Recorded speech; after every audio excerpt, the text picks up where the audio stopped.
Welcome to the Iron John podcast.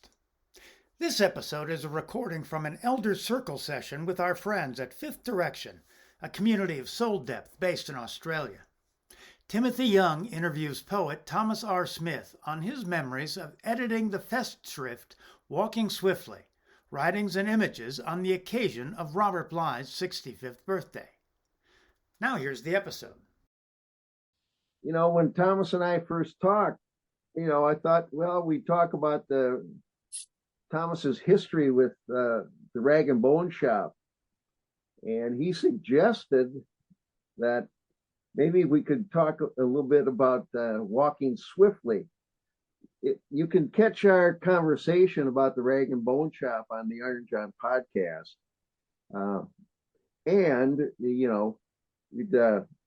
we wanted to push it a little further because. I think the book Walking Swiftly.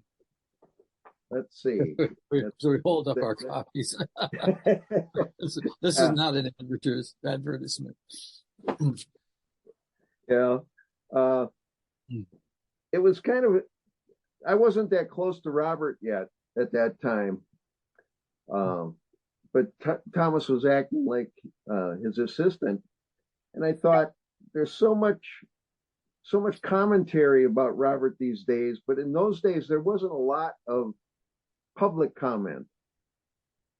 In the poetry world, there was commentary, but no one really paid attention to Robert the person in the way that the Walking Swiftly brought that together. And Thomas was the editor. So, Thomas, how did you get involved with this in the first place? Mm-hmm. Well, first off, I want to ask how many people are familiar with Walking Swiftly. Well, okay.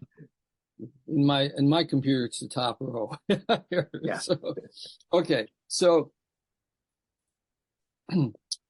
I in 1990. I found myself suddenly out of a job, and it happened to be at that time that Robert needed an assistant, more of a less occasional assistant, because Iron John was writing the charts and he was getting a lot of correspondence.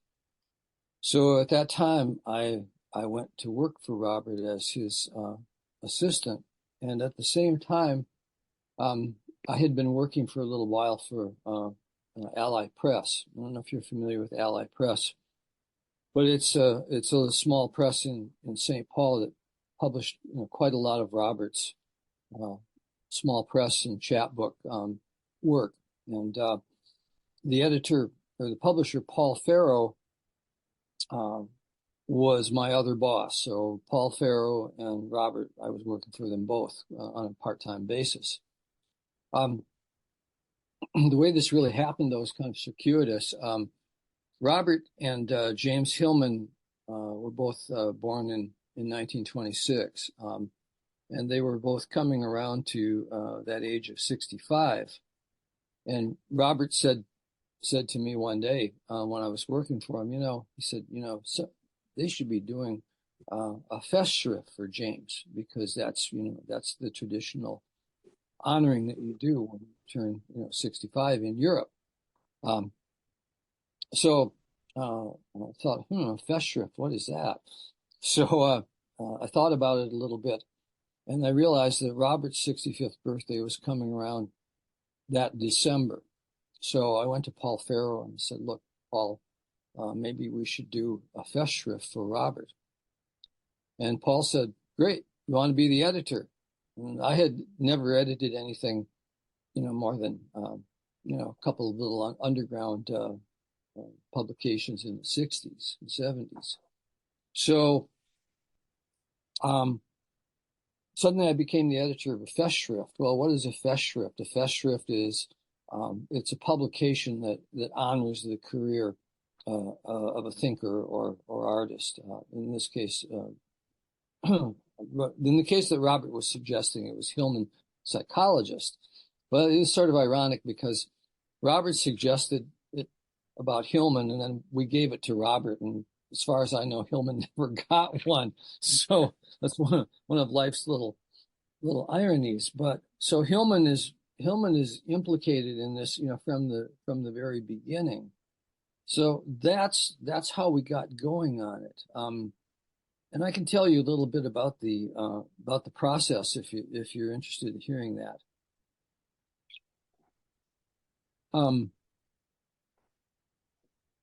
So one of the things that is still, kind of a legacy item with Walking Swiftly is so far it's the most personal glimpse that we have into Robert's life, because we asked Robert to choose the contributor list. So for those of you who aren't familiar with Walking Swiftly, I'll just name a few of the people who are represented in this book. We have Meridel LeSueur, who Tim had mentioned earlier. We have Galway Cannell, Donald Hall, David Ignato, all great poet friends of Robert. William Stafford, Thomas Tranströmer, the Swedish poet. We have Coleman Barks. We have, let's see, who else would you have heard of here? Gioia Timpanelli, the great storyteller colleague of Robert's from upstate New York. We have Robert Moore. We have Terry Dobson, John Stokes, John Densmore of the Doors fame, Hillman himself, Michael Mead, Marion Woodman, Michael Ventura. So it's quite a feast of friends, and there really isn't anything like it for Robert. This is still a unique source book for Robert's associations. And one of the things I noticed so strongly when I was contacting all of these people and getting their writings and comments was what a genius Robert had for community. These were all people that in some way or other Robert had gathered into some form of community. I mean, he was kind of a magnet, a human magnet at that time, for serious, like-minded, ensouled human beings. So Paul and I brainstormed a few others to add to it, and we got Robert's okay, and we put out the call for submissions. And the idea was essentially we would take what people gave us, not try to control them editorially too much. And one interesting thing that happened during this process was we had a couple of negative reactions from contributors, one of whom decided that he wasn't going to contribute because he felt that Robert had sold out poetry at that time. So this was the time when Robert was being attacked for the men's work. So we're talking 91, 92 right now. I mean, he's already very well known for Iron John. So one person declined to contribute. That was the Chinese American artist Wang Hui Ming. And I had a 20-minute conversation with him over the phone about it, and he was practically weeping the whole time because he felt that Robert had betrayed poetry. So I said, well, I think it's probably a wise thing that you don't contribute. So we left that at that. And the other one, there's a little piece in here by a man who was primarily a peace activist named Michael True. And Mike True had some very, negative, critical things to say about Iron John and Robert's involvement in the men's movement. And I didn't want to include it. I showed it to Robert. He said, leave it in. So Robert was, he was totally accepting of negative criticism. I think it was once Donald Hall who said that Robert's response to criticism in general is to kind of take it and examine it, and see if there's any meat on the bone and chew it a little bit. I mean, he wasn't afraid of that little bone. He would definitely examine it, see if there was any nourishment in it. So that's kind of the way that went. So I still had the problem of organization, and I'm not going to go into this too much for those of you who aren't familiar with the book, but it's divided into 4 parts. And when you have, when you have 40 or 50 contributors sending in material, you have to decide on some structure for arranging the material. Some people kind of go the easy route and they just do it alphabetically by contributors, and sometimes that works. But in this case, it wouldn't have worked well because what I wanted to do was really tell a story with the book. So what I did was I came up with a 4-part division, and I'll just explain it really briefly. The first part was called Plains Poet, and it was about Robert's early days out in western Minnesota, making his name as a poet. And this is a photo of him at his old farmhouse there out in Madison, Minnesota. So this was kind of the frontispiece of this section. Great photo. So these tended to be people that knew him from Madison or from Minnesota from early days.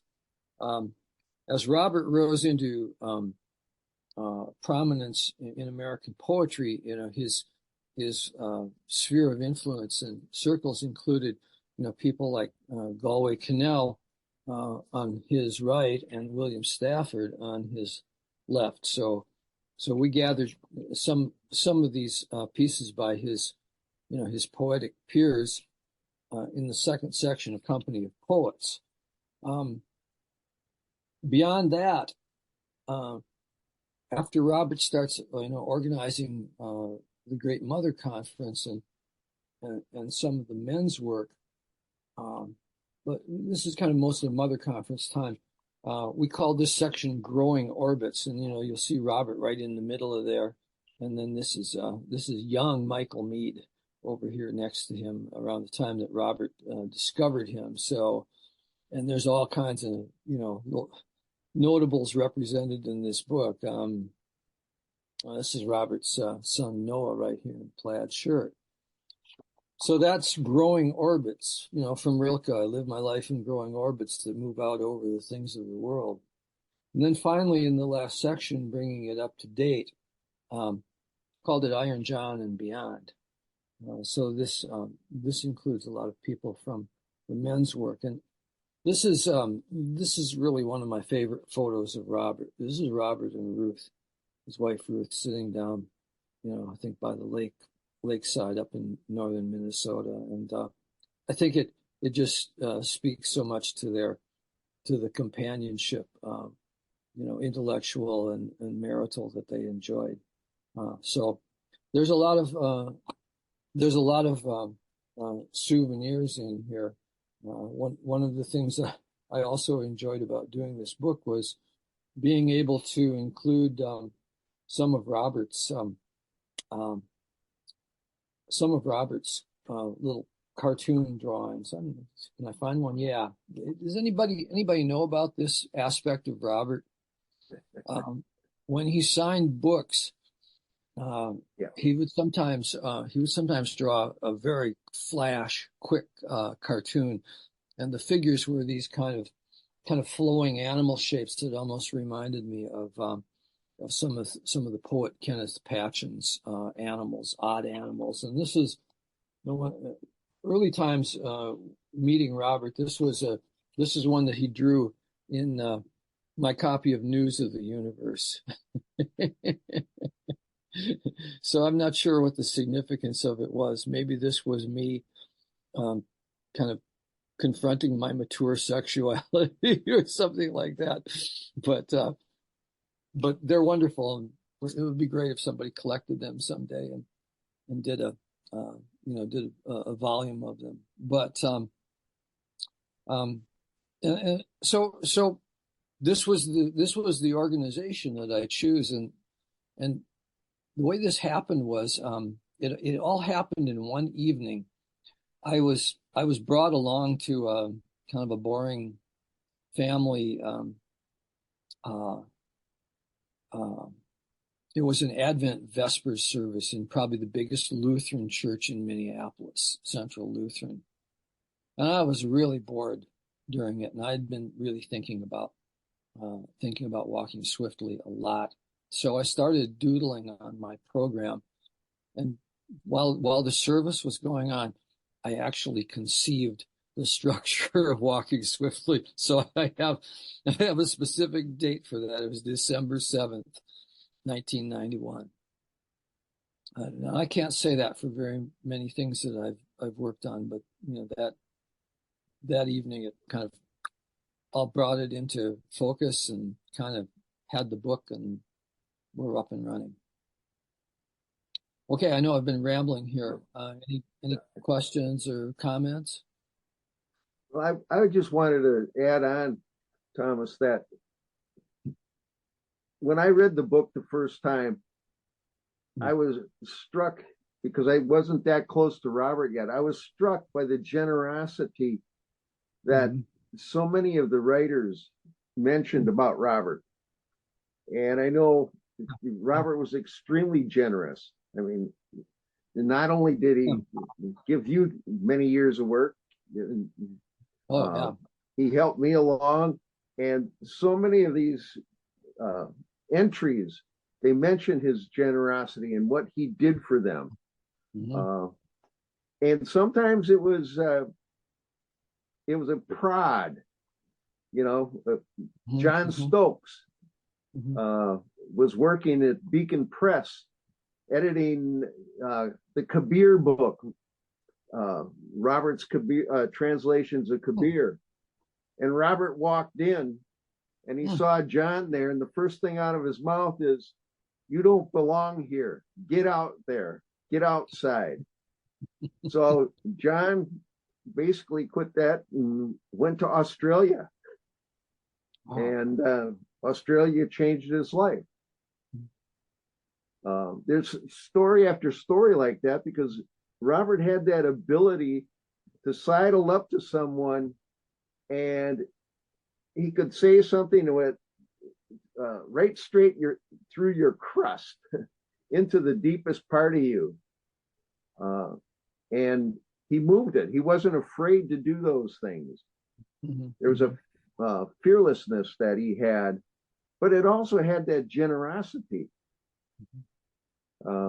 He was not, he didn't attack people just for the sake of attacking them. That wasn't part of his being. No, he had a reason. Yeah, always. Well, it's funny. I originally wanted to call the book Will, Generosity, and Mad Love, which are phrases that are taken from the prose poem called Walking Swiftly. And Paul really liked it too. We ran it by Robert, and he said, no. So we were back to the drawing board, and he was okay with Walking Swiftly. So, but generosity, is a theme in this book. I mean, it's a theme in his life. I mean, even things like he was generous with his permissions to use and print and reprint his work. Somebody would write to him and say how much you're going to charge to reprint this or that poem, and he said he'd say, "Oh, how's $5 a line sound?" That's not too bad. I mean, Mary Oliver always charged $25 a line. For instance, it costs an arm and a leg to reprint a Mary Oliver poem. But Robert, would also say, and if you can't cover that, just let me know. We'll work something out. And I saw him give many and many and many a permission to print or reprint. Just absolutely. Well, just send me a copy of the book. And on the personal level, he was generous with his time, and there are stories. I don't know if you're familiar with Garrison Keillor. He had a radio show from 1974 on up, the Prairie Home Companion show, and Robert was a good friend of Garrison's in the early days, and Robert went out of his way to help Garrison, move out of his house. Robert had a trailer. Robert had a trailer. And he was a helpful human being in more ways than one. And I've heard stories from neighbors in Moose Lake when he was living up at Moose Lake. He was a generous, authentic human being. Yeah. Well, that reminds me, I was just looking through my journals to kind of reopen this, this chapter of my life. Around that time, I was amazed by how much money was coming in to Robert, for various things. One day I saw a check for like the same day I saw a check for $21,000 from Los Angeles Men's Conference, and then the same day I saw another royalties check for some foreign translation of another book of his for $10,000. And I remember how generous he was with the money. I remember specifically he donated $5,000 of the $21,000 to homeless causes. And I thought, wow, this man really walks his talk. Yeah, absolutely. $5,000 out of 21,000. That's way more than a tithe. Yeah. Yeah. There are stories among some of our friends where they're with Robert and he'll say, "Stop the car," and he'll jump out and he'll throw a $20 bill to a homeless man. Yeah. He'll have the guy. He had one friend of mine drive around the block until they found the guy where the guy had dipped into an alleyway or something to make sure he had that. That's fantastic. Yeah. And it's a side of him because, Robert was quite often when he's out in public doing his speaking, there's always an edge to his voice, and he didn't suffer fools easily. And especially in those days, there were people attacking him for the silliest things simply because he was doing work for men. Well, and that it was just so almost universally misunderstood in this country. Yes, I think he did a little bit better in England that way. But, I mean, for instance, there was almost no reviews of Walking Swiftly. I mean, it was basically virtually ignored by the reviewers. I don't think they knew what to do with it. But Robert was pleased with it. So that was gratifying. That was gratifying to us. Yeah. There's one, you were talking about, Robert prodding people and, giving them advice. Sometimes you could go wrong with that though. There were pitfalls to it too. And there was one particular mishap that took place with Walking Swiftly. And it had to do with James Hillman again. One of the rules of the classic festschrift is that it's in honor of the person, but it's not necessarily about the person being celebrated.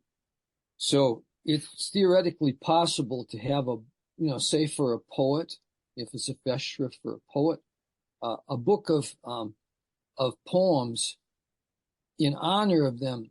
There's no way about them. And, I assume it was the same thing with psychologists too. The psychologists might print papers, honoring the subject of the festschrift. Well, Hillman was very, very familiar with this tradition. So he sent me some poems, and frankly, I was disappointed because I had been dreaming of, oh man, wow, what's Hillman going to write? This is going to be something fantastic. This will be so illuminating and personal, and we'll get a whole new view of Robert. But instead, he sent this little group of strange poems. I'm just taking a look here. So the poems were called Some Psalms of Davis. So Davis was kind of everyman persona, sub-personality of Hillman. It wasn't Hillman the psychologist. It was just kind of Davis, the ordinary guy. And I really didn't at the time didn't know what to make of them. So I took them to Robert, and Robert said, these are no good. So he said, get them to, see if you can get them to write something else. So I called Hillman, and he was deeply offended. So I found myself on the receiving end of Hillman's anger, and let me tell you, I felt like the lobster being dumped into boiling water at that point. So, I thought about it a little bit, and he said, "No, I don't want to write anything personal. That's my business. It's nobody else's business." So, I had to decide, and I thought, well, we want Hillman to be in this. So I said, okay, all right, I capitulate. So this was a case where I should have just stuck to my own judgment in the first place, instead of, accepting Robert's, as it turned out, bad advice for that, because it wasn't appropriate to play literary critic at that point. So things were tense between James Hillman and me for quite a while after that. I remember during the copy editing process, we hired a copy editor, who was quite thorough, and James used the contraction for the word though, THOUGH, as THO, and the copy editor said, well, it looks weird. And I called James to check it with him. He said, she sounds persnickety. It was a classic case of the pot calling the kettle black at that point. And he said, no, I have a reason for that. It moves the line along faster. And I said, okay, great.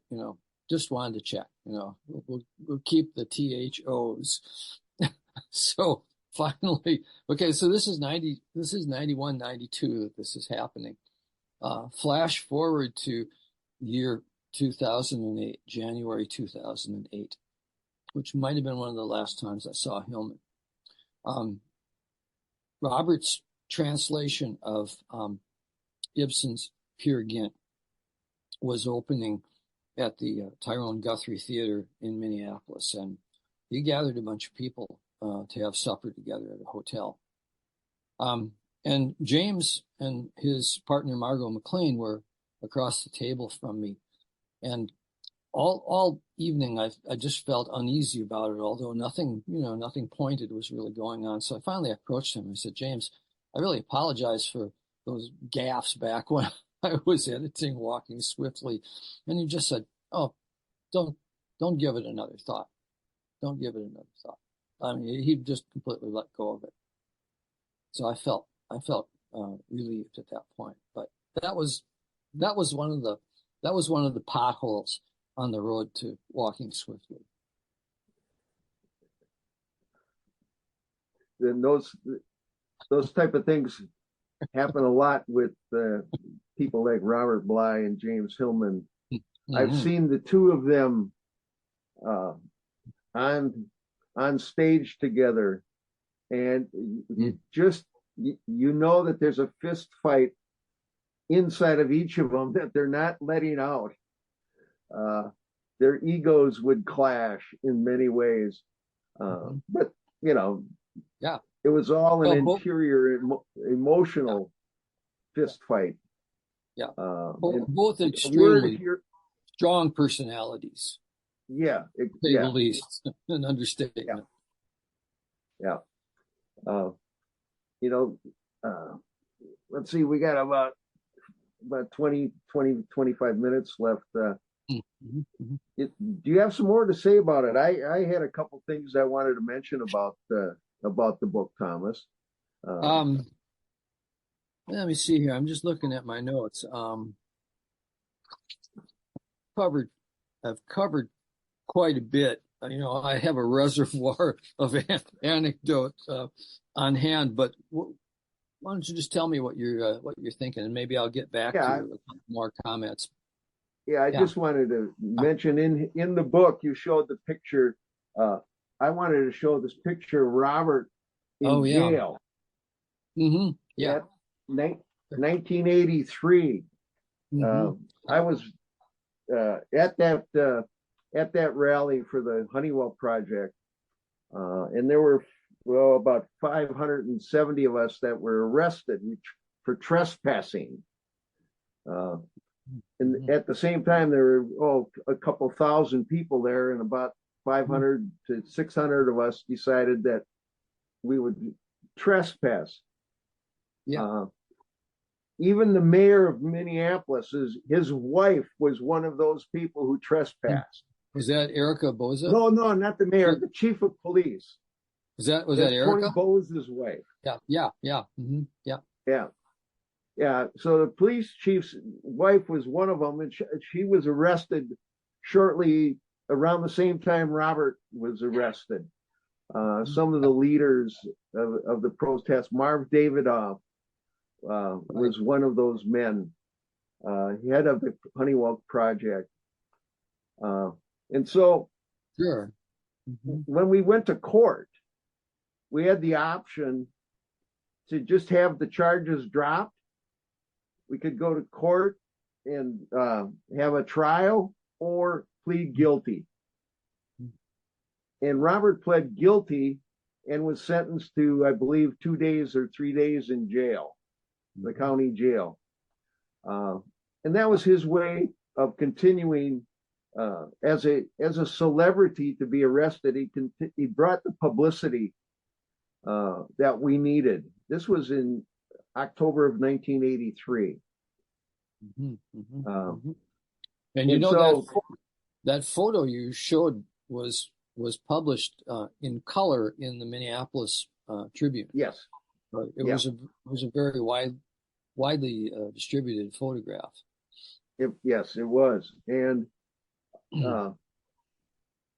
at the time, I didn't know Robert Bly at all. I knew some of his work, but I felt an affinity because at that time I was participating in a lot of street poetry, a lot of protest poetry, and I felt like here was a man who stood by his convictions, willing to go through things, and it gave me courage. Now, I chose to have the charges dropped, so I didn't have to go to jail. And at the same time, I had a full-time job and I had other responsibilities, so it was a way out for me. But Robert knew what he was doing, especially after the years of protesting the Vietnam War and the other things earlier on. And that continued all the way up until 2003, when we had the Poets Against the Iraq War. He kept his voice and his presence out there And at the same time, you had to make a good presentation to him for him to stand up and back you up. Mm-hmm. You couldn't just send him something. You really had to make an articulate argument to have him participate. And if you did so, he was with you. So he had generosity, authenticity, courage.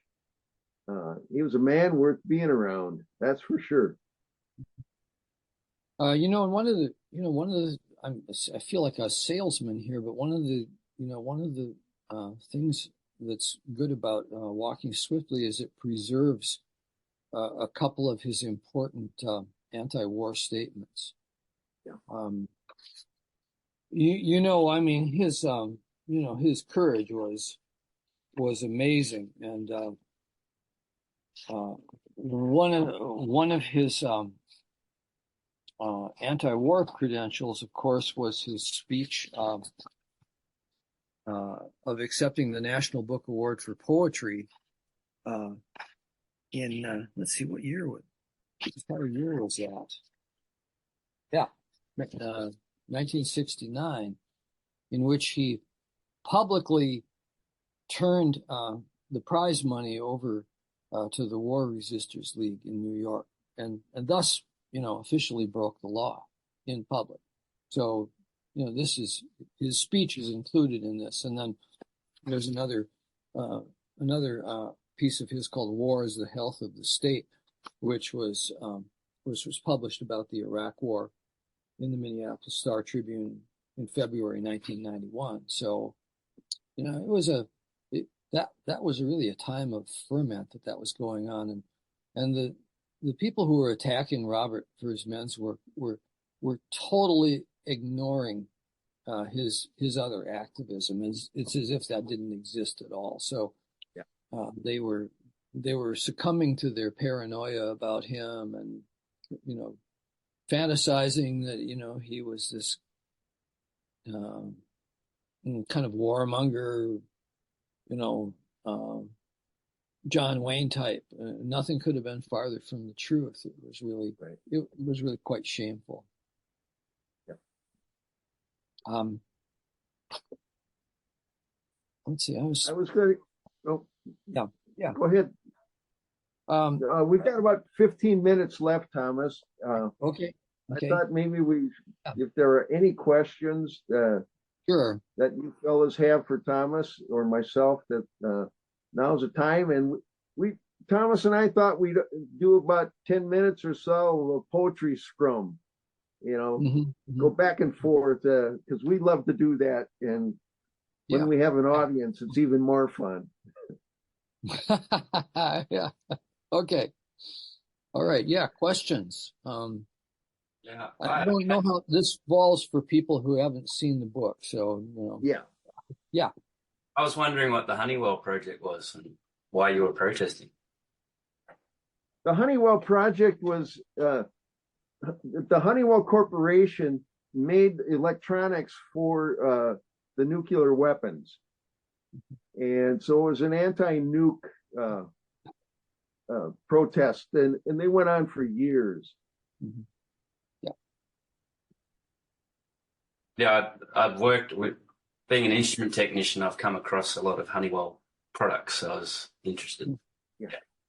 Yeah, well, we all have Honeywell thermostats in our homes, so that wasn't, the defense contracting wasn't all that they did, but it was enough. Mm.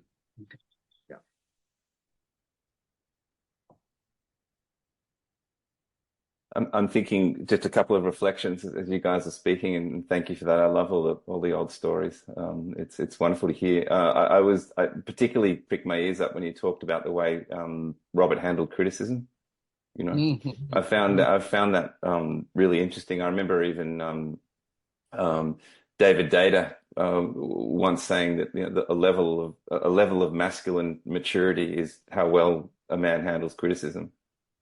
Yeah. And I really kind of just want to note that because, in my own life, what do we do with the criticism that comes in? And I think your idea there of kind of like turning it around in our hands and not instantly dismissing it, not being offended, but just actually checking to see if there's anything in there that might be useful before proceeding.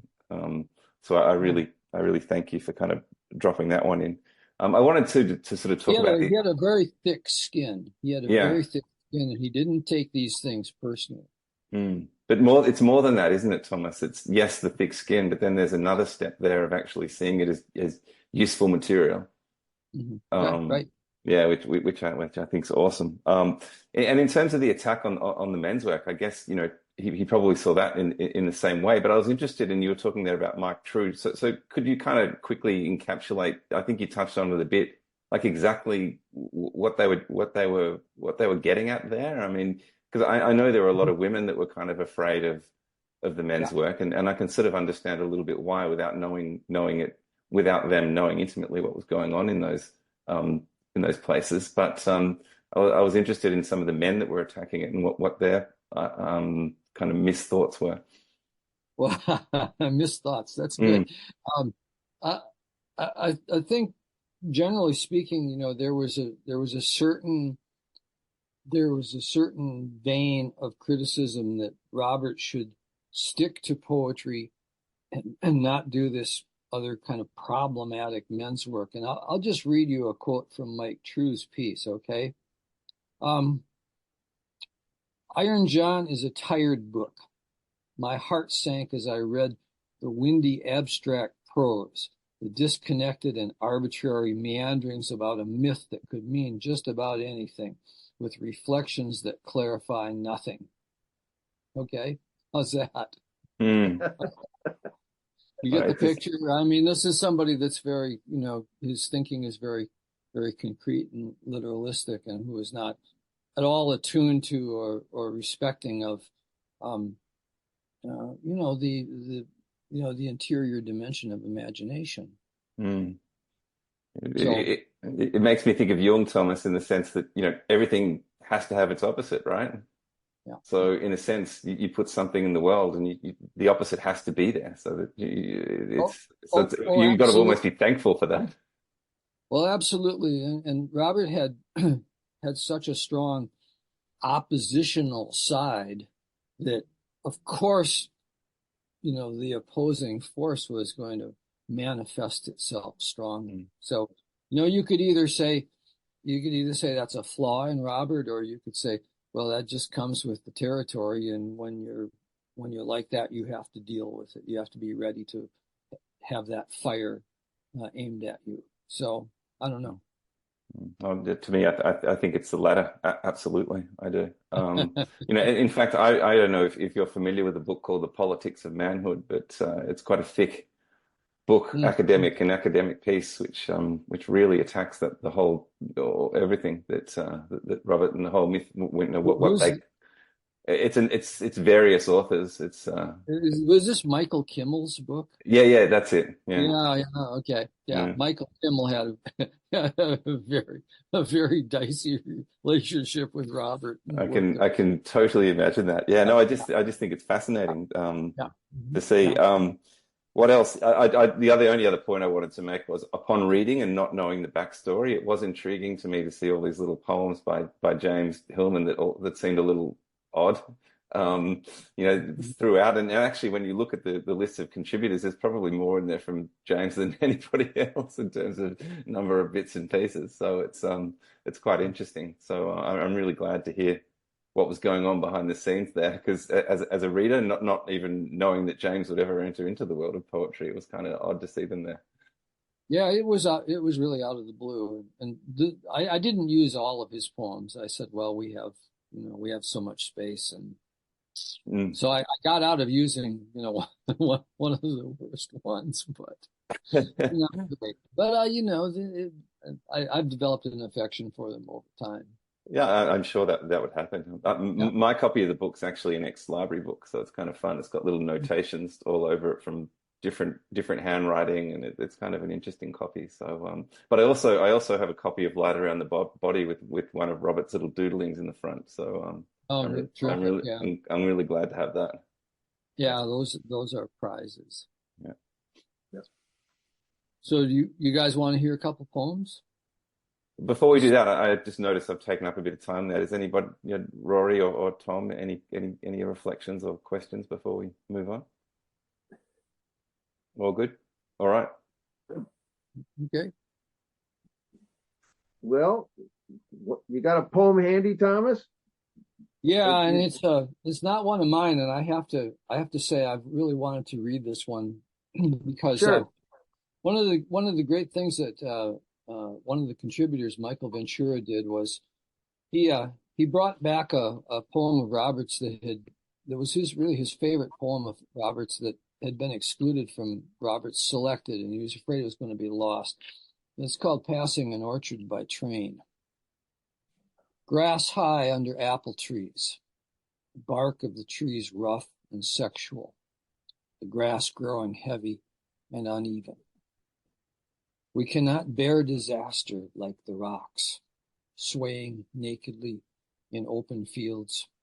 One slight bruise and we die. I know no one on this train. A man comes walking down the aisle.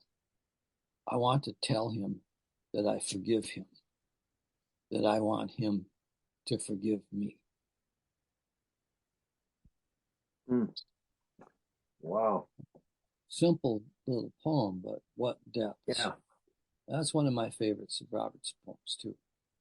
Passing an Orchard by Train. Yeah. Well, let's see.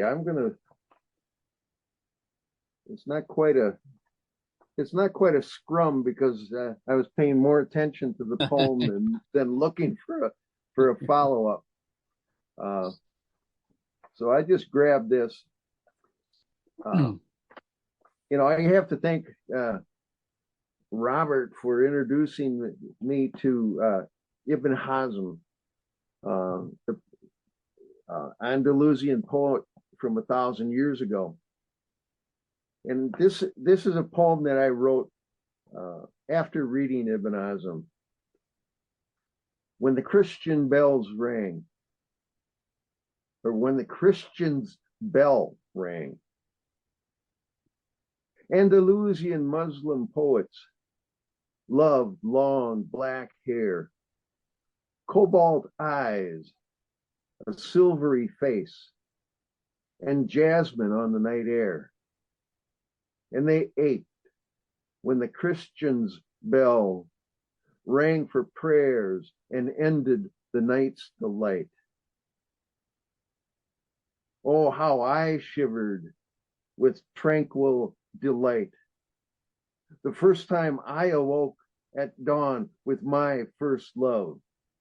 In May, amid lilac and bakery scents, as a locomotive rumbled the westward incline.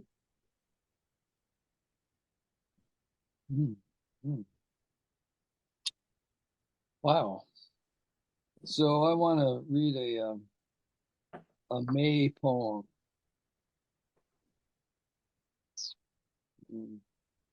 So this is a poem called Green Eminence. April never gives us more than we can take. May now, that's another matter. May comes on with her green that makes us forget how somber earth can be. New leaves are a lime green confetti thrown up in the air, confetti that never comes down. The occasion is every event in your life that can possibly be celebrated all at once. Wedding, graduation, anniversary, birthday, retirement. And it's all for you. And none of it is for you. The heart senses something it has desired and feared come near and then draw back. And suddenly it's summer.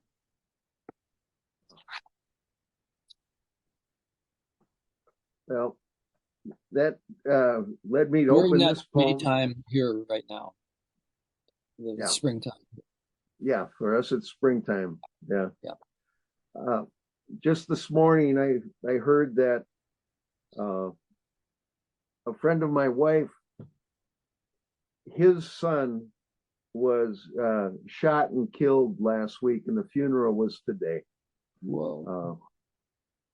And so this poem, I just opened it up for a spring poem, and this fits that also. It's after one too many mornings. Mm. After one too many heartbroken mornings, the tears arrived. The death of a beautiful woman, a young child, a friend from school, and too many sweet farm dreams have pushed my tears from inside to out. As bits of green grass push out from the icy ground, a bright cardinal sings from a branch above me. This spring day blurs in gray sunlight, and tree buds are round and swaying in the wind. Timothy, the honor of living is yours for another round of beauty.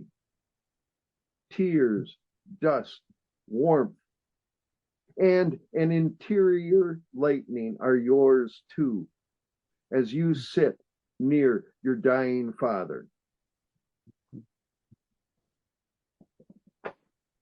What's the title of that, Tim? After one too many mornings.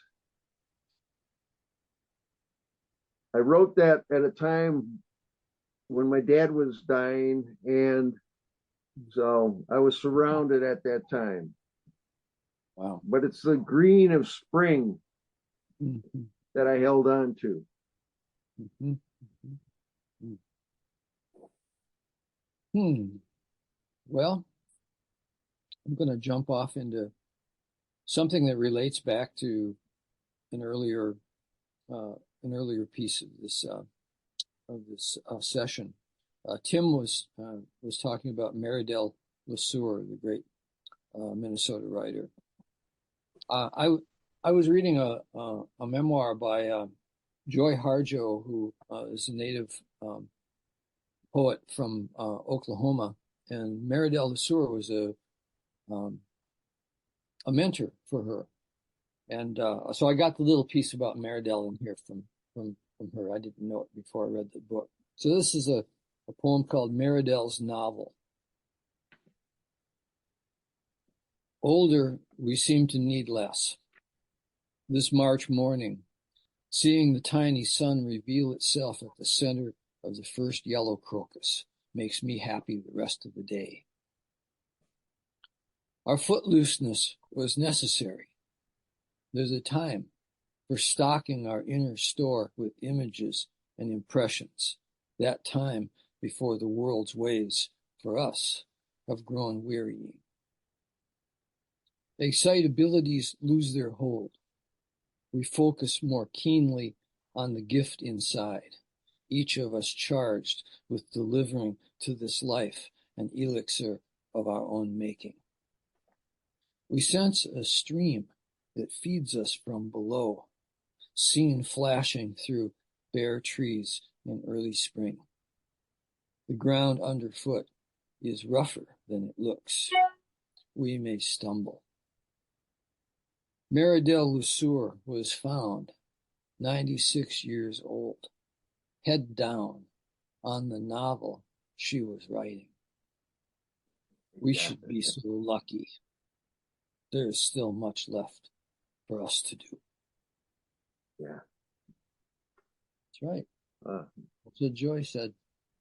They found her head down at her desk on the novel that she'd been working on, 96 years old. Yep. Wow. Fantastic. I owe Meridel my entry into the world of poetry as a published poet, and I owe Robert so much.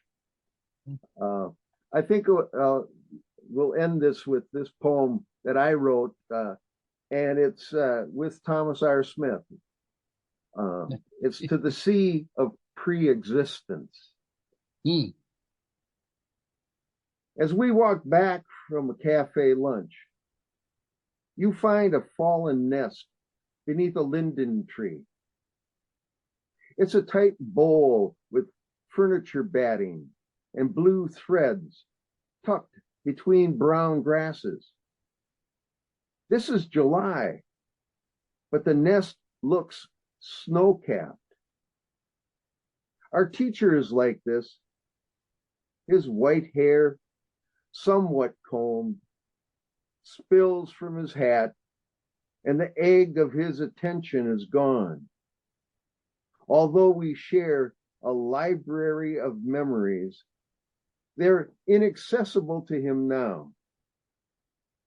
Even with a cane, he walks unsteadily. Still, his emotional life is as full as ever.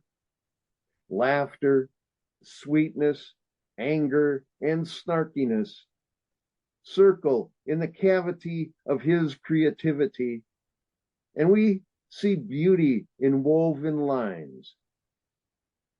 They conform to the existence of the one who calmly sits in the song-filled fields, reading books, watching grandchildren, and preparing for his dramatic journey to the sea of pre-existence. Our good friend and teacher, Robert Bly.